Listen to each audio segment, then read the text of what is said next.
एकांत में भगवान की कुछ स्तोत्र और प्रार्थना है, उनको गाइए और रोइए, प्रभु से प्रार्थना कीजिए।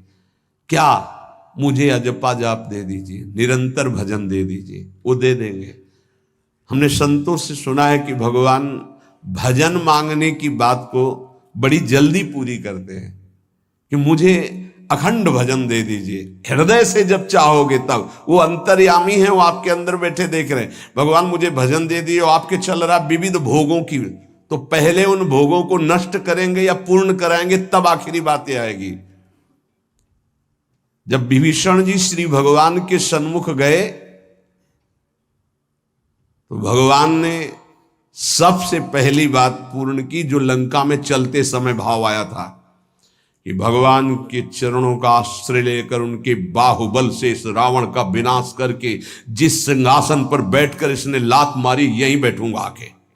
पहला काम किया, समुद्र का जल मंगाकर लंकाधिपति पद पर अभिषिक्त कर दिया। लंकेश कह के उन्होंने कहा कि प्रभु उर्कछु प्रथम वासना रही, प्रभुपद प्रीति सरित सो बही। प्रभु आपके चरणों के दर्शन से कोई कामना नहीं। तो भगवान कहते नहीं, पहले कामना की थी उसकी पूर्ति ले। हम भगवान से भजन मांगेंगे, साथ में नाना प्रकार की वासनाएं हैं, तो इसीलिए जब बहुकाल करी सत्संगा, सत्संग सुनते सुनते ये दिमाग में बैठ जाता है कि भोग वासनाएं कामनाएं ये हमें फंसाने वाली हैं, हमें नहीं चाहिए। जब आपके अंदर से उदासीनता आएगी तब भजन की मांग पूरी हो जाएगी। कभी कभी भगवान का गुणानुवाद करके एकांत में रोया करे साधक। कभी रोना आता है अपने इंद्रिय और मन के विलास की पूर्ति ना होने पर। इतने मोटे मोटे आंसू गिरते, तब लगता है कितने कीमती आंसू कितने घटिया जगह में गिरा रहे हो। अरे इन्हीं से प्रभु को खरीद लेते हैं। अगर उनके लिए रो देते तो इतने करुणामय है वो कि आपको आभास होने लगता। भले हम अंतःकरण उस कोटि की व्याकुलता नहीं कि मेरे प्रभु हम पर कितनी कृपा कर रहे हो, अगर हृदय से उनको पुकारे तो निश्चित वो अनुभव में आ जाते हैं। छोटी छोटी बातों में लोग रो देते हैं, ऐसे रो देते हैं, मोटे मोटे आंसू चल रहे बात में ऐसे, और प्रभु की चर्चा हो जाए घंटों, कोई फर्क नहीं पड़ेगा। ये तो आश्चर्य लगता है। और भक्तों को चाहे जितना भीषण कष्ट हो, कभी आंसू नहीं निकल सकते। जब आंसू निकलेंगे तो भगवत भाव में निकलेंगे। कह रहे नारायण स्वामी कि अजपा जाप के लिए भगवान से प्रार्थना करो। कभी कभी एकांत में उनके स्तोत्र हैं, गुण हैं, उनको गा गा कर रो, उनसे प्रार्थना करो, हे दीन बंधु मुझे अपना अखंड भजन दे दो। जो चाहिए सब प्राप्त हो जाएगा। भजन से क्या नहीं प्राप्त हो सकता।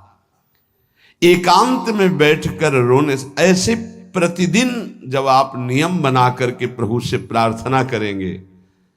मीराबाई जी ऐसा ही करती थी, रात्रि में गिरधर से बात करती थी, प्रार्थना करती थी। नारायण स्वामी जी कह रहे हैं उपासक ये बिल्कुल ध्यान रखे, यदि नाम सिद्ध करना है तो झूठ बोलना शपथ पूर्वक त्याग दे। झूठ नहीं बोलूंगा, सत्य बोलना इस अजपा जाप के लिए निहायत जरूरी है, निहायत जरूरी है। प्रार्थना है, काहे को मलिन करे जिह्वा। जब हम भगवत मार्ग में चल रहे तो ये याद भूल जाती है हमें कि हमें सत्य ही भाषण करना है, असत्य नहीं बोलना। ये हमें भूल जाते हैं।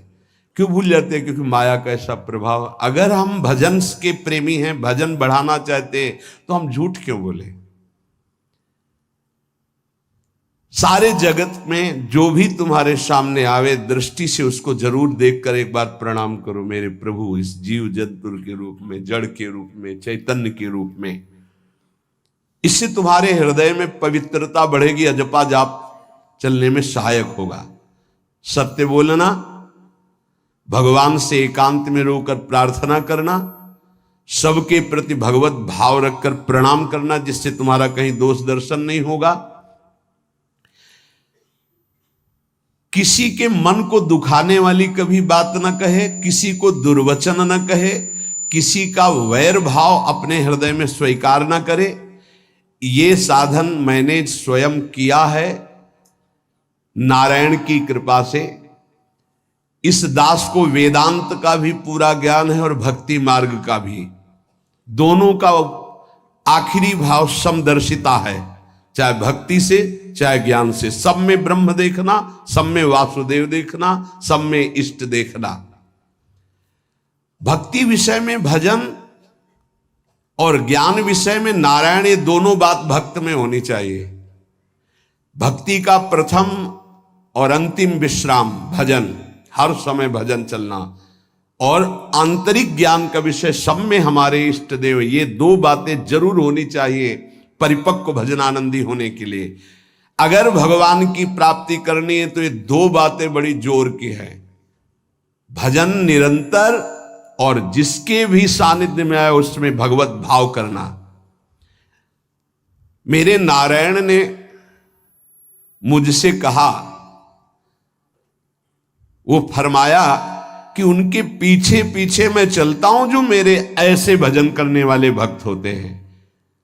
और श्री कृष्णचंद्र जी ने दयालुता में भागवत में कहा, अनुब्रजाम्य हम नित्यम पूयत्यंगुरेण भी। मुझे बहुत रोना आता है बात सुनकर के कि दास की चरण रज के लिए स्वामी पीछे पीछे डोलता है। किस भक्त के पीछे? जो दो बातें यहां कही, जो निरंतर नाम जप करता है और सब में भगवत भाव रखता है, तो भगवान नारायण ने नारायण स्वामी से कहा कि मैं उसके पीछे पीछे डोलता हूं कि उसकी चरण रज मेरे ऊपर पड़ जाए। और भगवान श्री कृष्णचंद्र जी ने कहा, निरपेक्षम मुनिम शांतम निर्वैरम सम दर्शनम। निरपेक्ष जो किसी की अपेक्षा नहीं रखते, किसी से कोई संबंध नहीं स्वार्थ का। मुनिम जो निरंतर मंत्र का नाम का मनन करते रहते हैं। शांतम हर द्वंद्व की प्रहार स्थिति में वो शांत रहते, विचलित नहीं होते। निर्वैरम कोई उनसे वैर करे तो भी वो उससे वैर नहीं करते। और समदर्शी सब में अपने इष्ट को देखते। ऐसे संतों के पीछे में भगवान कहते उनकी चरण रज लेने के लिए हर समय पीछे पीछे रहता हूं।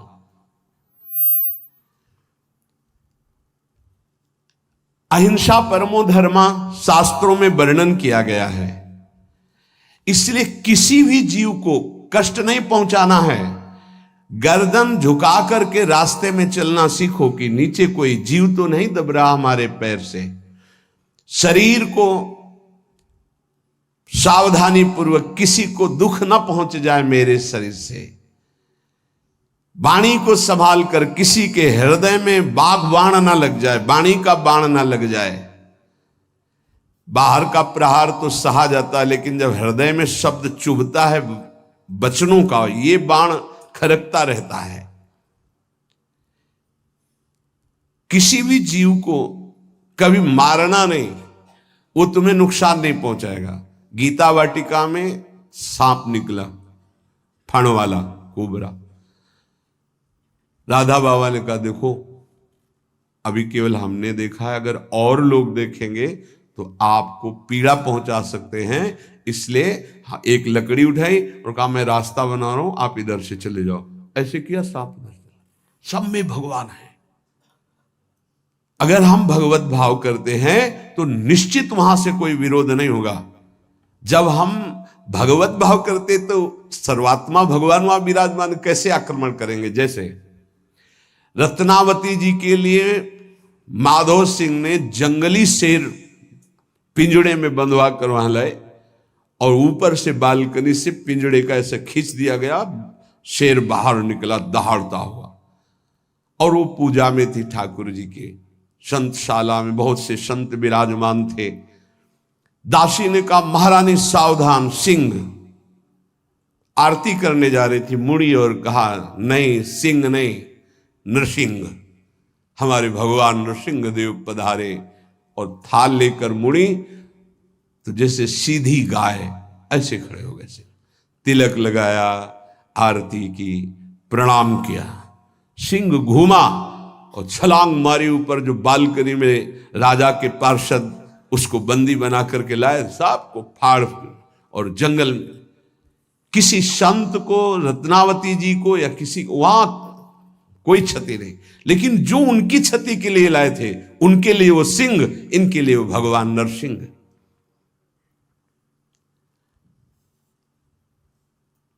यथा योग्य दूसरे की सहायता करना, ये अपने भजन को बढ़ाने के लिए अत्यंत आवश्यक है। नारायण स्वामी जी कहते हैं, साधु क्या सहायता करेगा? मान लो जो अकिंचन है वो क्या सहायता करेगा? तो विद्या दान सबसे बड़ा दान है। तुमने जो शास्त्रों में स्वाध्याय किया है, जो अनुभव किया है, वो दूसरों को दो।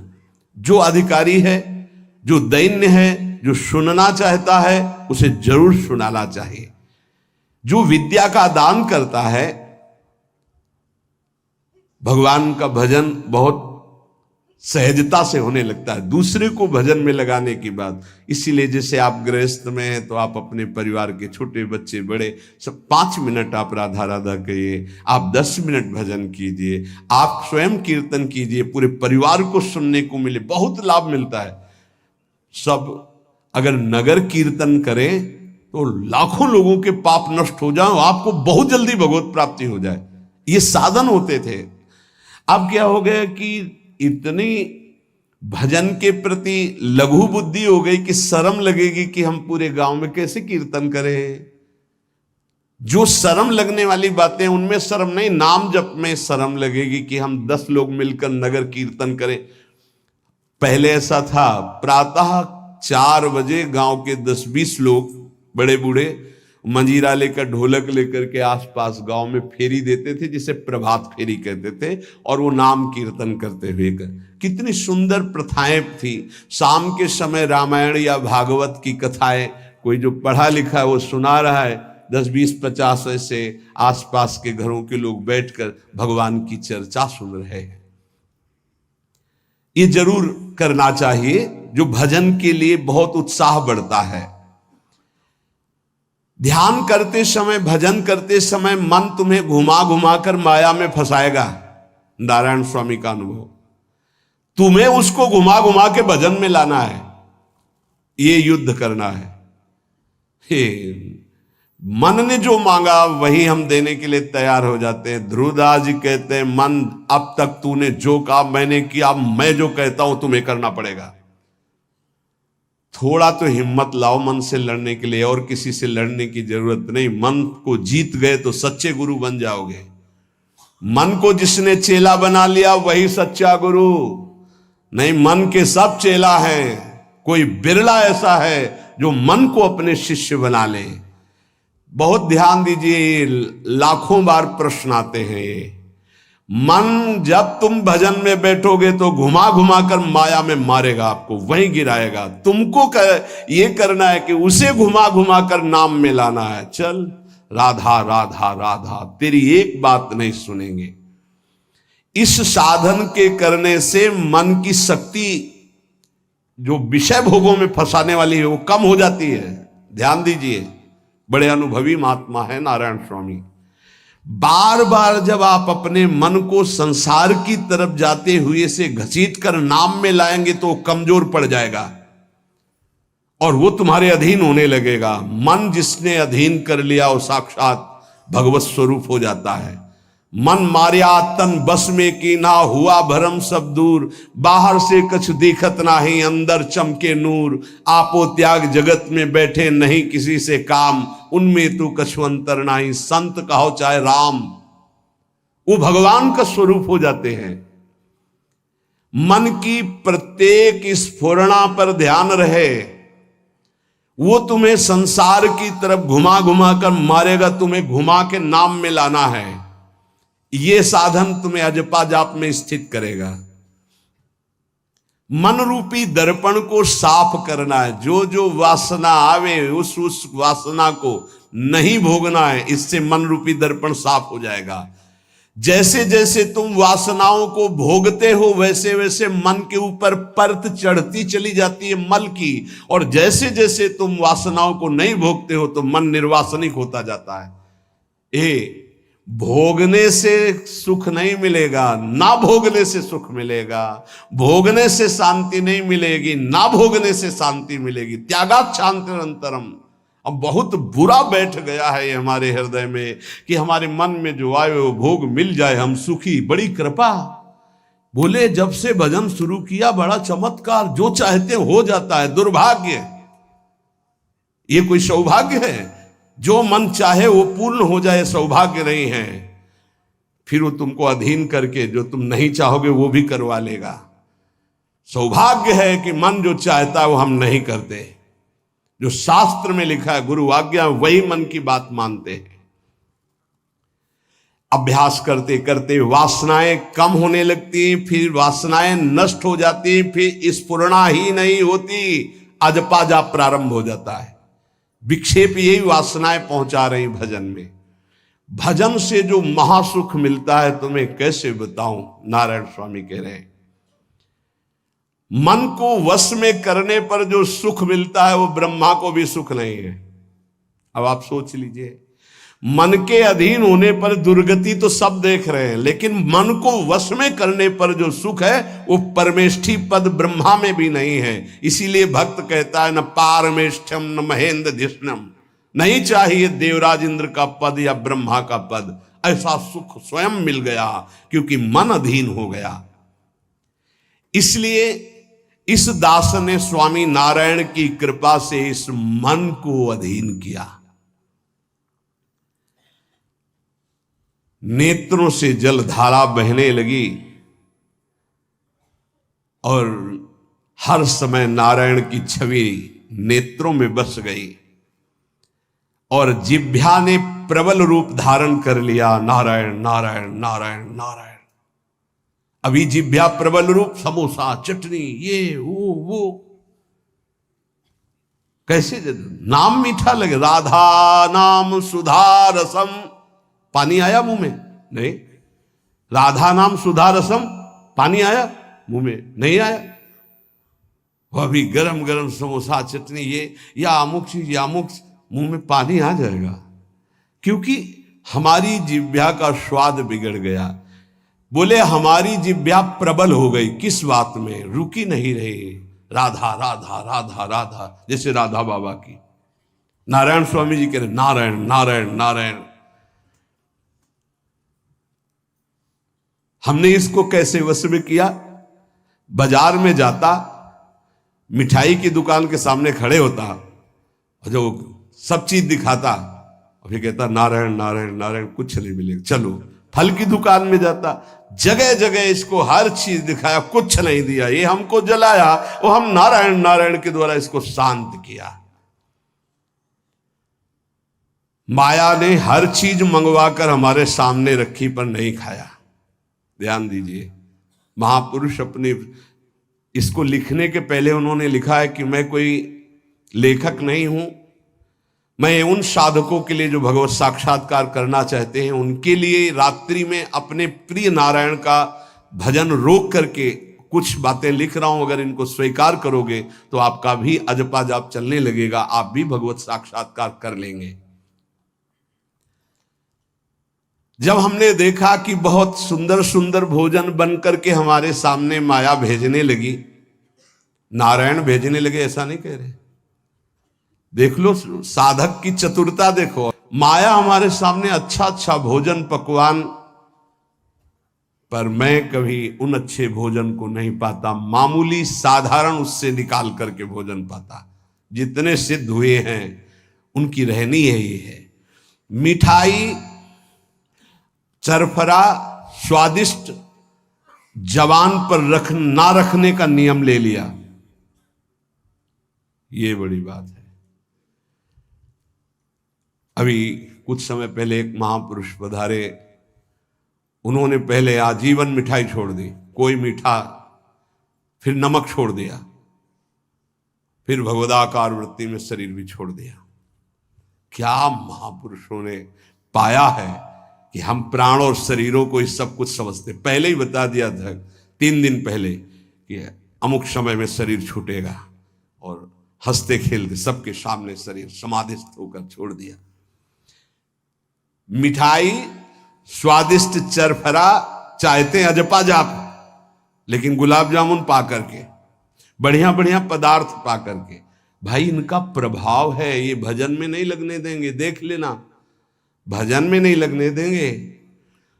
और अभी 10 दिन केवल हमें समय दो आप, फिर हम आपको देखेंगे कि आप कितना भरपेट भोजन पाते हैं। किसी भी मिठाई में चीनी नहीं पड़ेगी और किसी भी दाल या कढ़ी में नमक नहीं पड़ेगा, मिलेगा सब कुछ। खीर भी मिलेगी, गुलाब जामुन भी मिलेगा, पर चीनी नहीं होगी। दाल भी होगी, सब्जी होगी, कढ़ी होगी, पर नमक नहीं होगा, चलेगा। 10 दिन बाद आप देखो अगर पेट न पचकने लगे तो स्वाद ही नहीं मिलेगा। ये क्या हो रहा है? ये जवान को संभालना है अजपा जाप के लिए। वो गोस्वामी तुलसीदास जी ने भी कहा है, अगर लोन बिना सब्जी ऐसे सीठा भोजन तो बहुत जल्दी नाम सिद्ध हो जाए। तो हम कह रहे चलो ऐसा नहीं सही तो पर सात्विक और थोड़ा पाना सीखो। देखो माया की व्यवस्था में कमी नहीं रहेगी, व्यवस्था तो बहुत जोर की होती रहेगी, आप चिंता ना करें। खाते खाते मर जाएंगे, भोजन कम नहीं होगा, ये सृष्टि का क्रम है। आप अपने अगर जिह्वा को आपने विविध प्रकार का स्वाद दिया तो इस दास ने जो अनुभव किया कि नाम जप नहीं चल पाएगा निरंतर।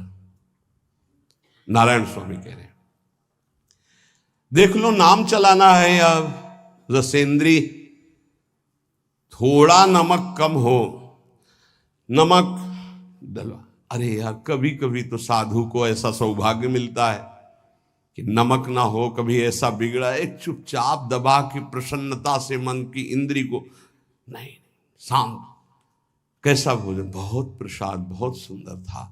कभी ऐसा नहीं, कभी नमक ना हो, कभी कम नहीं मांगना चाहिए, कम से कम थोड़ा तो कभी कभी अवसर मिले ऐसा। कभी खीर बनाओ चीनी ना डालो, देखो ना बिल कभी ऐसा। फिर देखो खीर कौन मांगता है?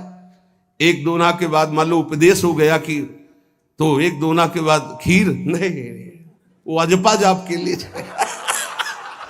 खीर मना है अजपा जाप के लिए। ये रसेंद्री का विलास बहुत विचित्र, बहुत विचित्र है। खाते खाते मीठा शुगर हो गया, खाते खाते परेशान, लेकिन फिर भी रसेंद्री नहीं मानती। जो निरंतर भजन करना चाहता है उसे 24 घंटे गुरुजनों के द्वारा बनाई हुई दिनचर्या में ही रहना चाहिए। एक दिनचर्या कोई पकड़ लीजिए, एक आज्ञा पालन कीजिए। अगर 100 आज्ञा ना पालन करने की सामर्थ्य आ जाए तो बताना, एक कोई आज्ञा पालन कर लीजिए, वो 100 आज्ञा पालन, और एक आज्ञा उल्लंघन कर दीजिए, 100 आज्ञाओं से आपको नीचे गिरा देंगे। एक दिनचर्या पालन कर लीजिए, आप अपने मन को आज्ञा पर लगा दीजिए, एक दिनचर्या पालन कर लीजिए। कौन सी दिनचर्या ऐसी कठिन है जो आप पालन नहीं कर सकते? मैंने एक यूरोप का आदमी था, वो बहुत अमीर था। वो मरते समय घर वालों को कहा कि मैं एक वसीयत लिखा है, वो मुझे पढ़ने को मिली उस दिन। पूज्य नारायण स्वामी जी कह रहे हैं उसमें कोई रुपया पैसा की वसीयत नहीं थी। उसने एक बहुत मोटे अक्षरों में शब्द पूरा खाली, पूरी डायरी खाली, केवल एक शब्द, और कहा मैं ये वसीयत आप लोगों को लिखकर, time is money in the world. सही शब्द है कि गलत है? वर्ड होगा, हाँ, क्योंकि ज्यादा पढ़े लिखे।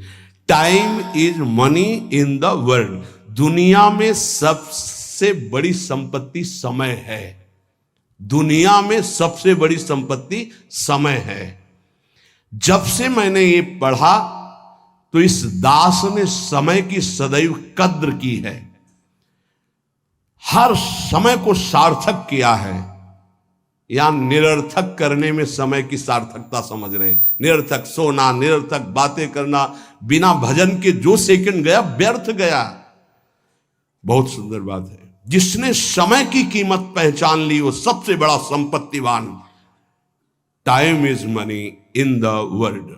संसार में समय ही सबसे बड़ी संपत्ति है।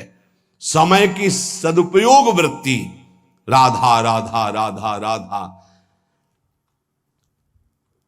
इसको पाबंदी में बांधिए, तुम्हारा लोक परलोक दोनों सुधर जाएगा। समय को एक, इस समय ये, इस समय ये, इस समय ये, इस समय। परसों जब इसी का सत्संग हुआ था तो ये हुआ था कि यदि आपने किसी को 5 बजे का समय दिया तो 5 मिनट पहले पहुंच जाइए। यह साधक का लक्षण होता है। अगर 3:30 बजे से वाणी पाठ होता है तो आपको यहां 3 सवा 3 बजे ही उपस्थित हो जाना चाहिए। आप सर्वांतर्यामी भगवान के द्वारा दिया हुआ दिव्य मानव देह और दिव्य सत्संग और इसको दिव्य बनाने का अवसर खो मत। नहीं, ये सोने के लिए नहीं, ये व्यर्थ के लिए नहीं, ये मुंह दिखी करने के लिए नहीं है, ये अंता से पालन करने के लिए है। जब से मैंने ये शब्द पढ़ा था time is money in the world, तो अपने जीवन में कभी 1 मिनट भी व्यर्थ नहीं खोने दिया, 1 मिनट भी।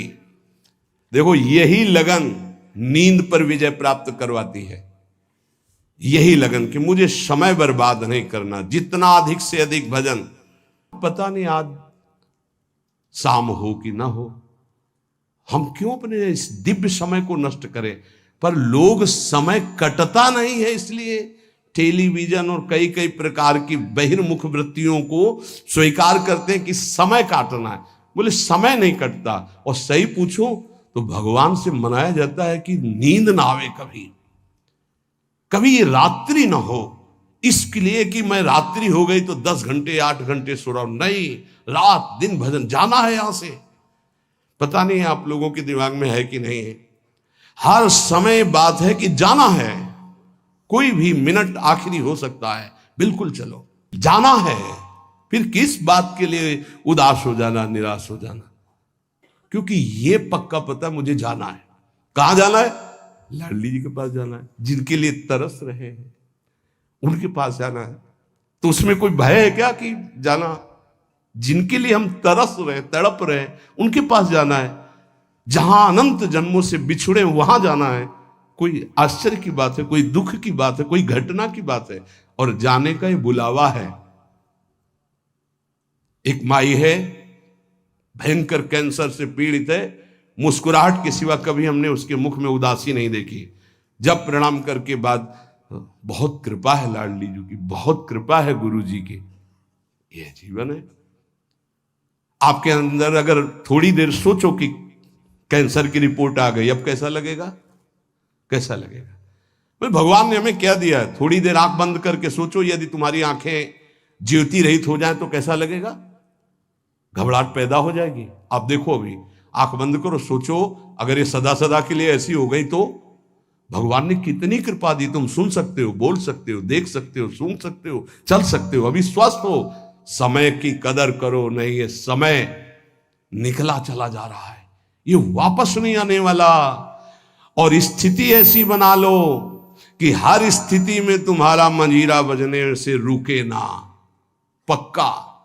जब भीषण कष्ट की स्थिति थी तब भी कहते थे व्हील चेयर में बैठा लो, हमारा नियम है इस समय बाहर निकलकर 4 चक्कर लगाना, आप लगाओ चक्कर। नहीं, ऐसे नहीं बैठा लिया, हमारा नियम, और जो नियम है उठाओ, हमको टांग के ले चलो, हमारा शरीर का संस्कार करो, वैसा चलो, टाइम बाय टाइम। ये क्यों हुआ? बचपन से इसका अभ्यास और भगवदाश्रय। इसीलिए सबसे प्रार्थना करते हैं, ये किसी एक के लिए नहीं है। व्याधि मंदिरम शरीरम व्याधि मंदिरम, कौन सा देवता प्रकट हो जाए? किडनी फेल, कितने प्रकार के रोग हैं भैया। और एक बार जहां रिपोर्ट आई कैंसर, खत्म खेल। भजन साधन सब